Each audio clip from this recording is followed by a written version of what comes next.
way to the Grand Canyon that we actually go through there en route to Page.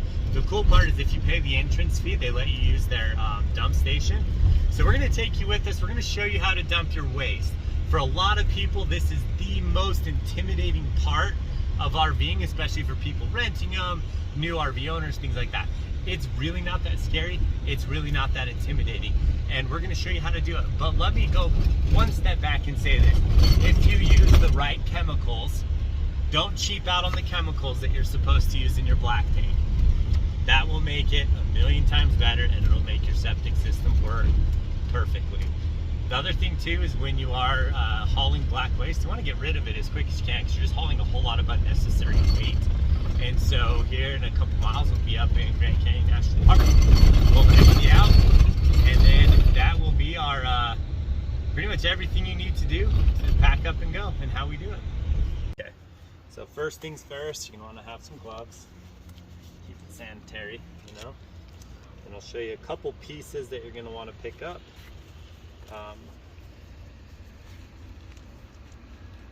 To make this smoother and easier to tell what's going on. So you have a clear piece here. This you're going to connect directly to your drain pipe.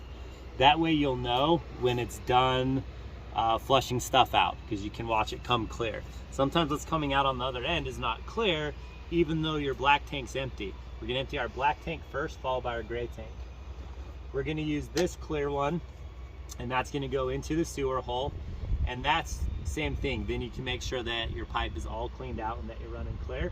So now we're going to go ahead and go and get our sewer pipe. In our rig, our sewer pipe mounts back here, which is somewhat convenient, except for I've hit mine about 15 times. And it makes it... It's a little bent out of shape, which makes it harder to open. It's really I'm gonna have to go to the other wedged. side. We're gonna need to probably move it at some point, but it runs the whole length of the RV.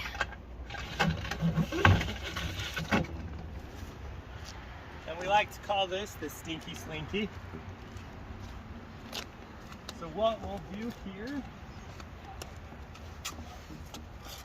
I probably only need one of them, huh? I'm going to connect up my clear piece to the Stinky Slinky. It's just a nice easy twist. And we'll open up our drain pipe. Connect that there. And it's my opinion, if you can do it with a shorter pipe, do it with a shorter pipe. So I'm going to go ahead and get rid of my longer piece. We'll connect up our 90-degree elbow. The access point. And it's actually made to push that with your foot at most. You. Then we're going to close that down. And Use the weight of the rock whenever possible. There's almost always rocks around these because they hold it down, keep the stench down. But we use the weight of it, the cap, to hold that in place, because there would, honestly, I can't think of anything worse than that.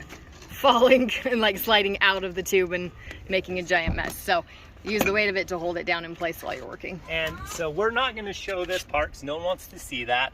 So while we stop filming, come on over though. I will show you where the pull is to open it, on the, at least on our trailer. We actually have two black tanks, which you're going to see. But anyway, we've got this black tank valve. All I have to do now is pull this, and that's going to go ahead and release it. I'm going to pull now. Wait. And so now while that's happening, I'll have Bethany grab out our fresh water hose, and we'll show you how to hook that up to be able to flush it out. So we have two hoses. We have a white hose that we run our fresh drinking water through, and then we have a blue hose, and that's for our black water. We still actually keep this hose very clean. We're going to clean it with Clorox wipes when we're done. We don't like it to be dirty, but we definitely don't want to have any opportunity of cross-contamination. You're going to find your flush. For ours, the front flush is right here. We'll hook this up. Our black just stopped draining, so there's no more sewage coming out. So once we have this hooked up to the spigot, we'll go ahead and crank that on. And what that's going to do is it's going to flush out anything that's left and just push it all out of our system. Then after that, we'll show you, we'll run our gray water. to do kind of a final flush out of the hose. While Lance is waiting on the tanks to flush, the National Park offers a great place for us to dump our trash. So the kids help out with that. They're gonna just grab the trash out of the back of the truck here. And luckily this dump station, because it's at the campground, has a giant dumpster. So we take care of everything, make sure we don't leave anything behind at the campsite. Okay, so our water now has come out clear. First thing you wanna do before you close your valve is shut off your hose. You don't want your valve closed with your hose hooked up running. That will create pressure in that tank. The tank's sealed. Your toilet has a seal on it that keeps it pressurized, or that will cause it to pressurize. And if you continue to run water in it, at some point that pressure will give, and it's not gonna give here, it's gonna give in there, and you don't want that to happen. So we've shut the water off, it's no longer running out. We're gonna go ahead and close our black valve. And then we're gonna go underneath here is the gray valve. And gray water refers to your sink water, your shower water, things like that. So it's really not dirty. And for us, we make sure that food particles don't get in it. We're very, very careful to make sure that's basically just soapy water. So it's actually a pretty clean water running through. As you can see it coming through, that's gonna kind of rinse anything remaining in that hose. And then once that's done, you're gonna close up that valve. We'll show you that here in just a minute. Again, for us, we have a front and a rear. So we're gonna take a minute longer, but we'll only show you on the front because the rear is redundant. It's the exact same process over again. We're gonna peek. Watch me walk around the corner. Keep your distance. You see it? We can't move the hose. I know. Well, guess this is gonna take a little bit longer than we planned. This is, we are using that hose to drain our tanks, rinse them out. She is not backing off. So this might take longer than usual. She's not afraid at all. This is as close as I have ever been or wish to be. So we're trying to keep our distance. Staying on the opposite side of the trailer. I mean, but she doesn't seem aggressive in any way. Nope. But you never know. It's wildlife. Wildlife Yeah, is wild. keep our distance. But I can't go turn that off. But yeah, so we're kind of stuck. she's got her fill, So now that we have rinsed everything out, we'll make sure we Clorox wipe off all of our hoses as we put them away. Make sure everything's sanitized before we go. Get back on the road. The last thing you want to do is go ahead and sanitize your stuff. We use these Clorox wipes in little packs you get from Costco. They work way awesome. Get it nice and clean. Keep the gloves on. Then I'll show you my very best trick here in just a sec. Once I have these all sanitized, which they are now.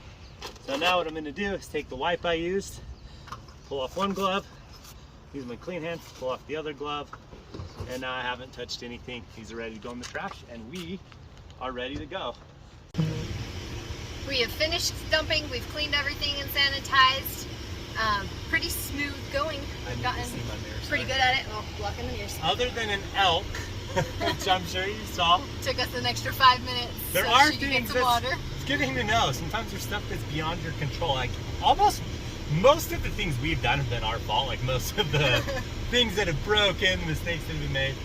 But man, having an elk come to cool. water there, that's beyond your control. So it just took a little longer, but it was a lot of fun to watch. And there's a sign there that says "Do not approach the wildlife." And I saw that the first time that we just came to fill up water, and I thought, well, I doubt there's that much, but it makes sense. They're going to come to wherever there's a water source. And for us, it's kind of fun. And we've grown up in the mountains and stuff, and like it's kind of a duh thing. Like we watch these people at Yellowstone do insane things. Oh yeah, get too close. Insane isn't the right word. I'm trying to be nice.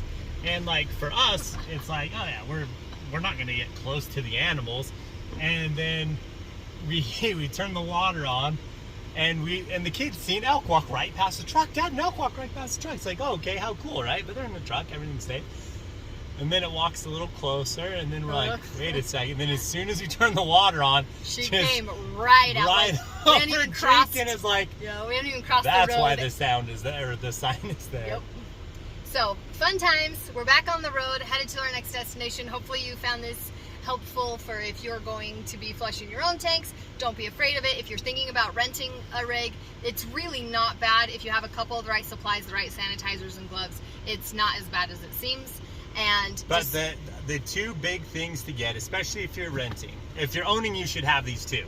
Yeah. But if you're renting, it might not be something that you're going to think about. We rented out our trailer. It was always a great experience. So like, totally cool to rent an RV. It's a lot of fun. It's a good way to kind of step foot into it to see if it's for you. But Clorox wipes and disposable gloves. Those are the two things that I would make sure that you'll bring with you. Thanks for joining along with us. Hit that subscribe button, hit the like if you enjoyed the content, and follow us for more. Throw questions in the comments. We will answer all of them. So if you're wondering anything about us, we live full-time in our fifth wheel. We're Teeps fam. We have 3 kids. It's a blast, and we want to help give you a great RVing experience, whether you want to do it for a weekend, a month, a year, or a lifetime. We want to help you have the skills that you need to enjoy it.